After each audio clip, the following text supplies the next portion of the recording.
ভোরে নামাজ পড়ার পরে আর ঘুমাই নাই, ভাবলাম যে মেয়ের টিফিনটা তৈরি করে ফেলি। তো ফ্রিজ থেকে বরবটি নিয়ে নিয়েছি আর ডিম নিলাম। বাচ্চারা তো সবজি একদমই খেতে চায় না, তো দেখি আজকে কী রান্না করতে পারি। সবজিগুলো আগে কেটে নিচ্ছি।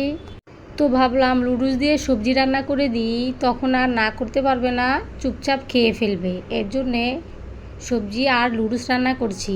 কেন জানি না আমার বাচ্চারা একদম সবজি খেতেই চায় না।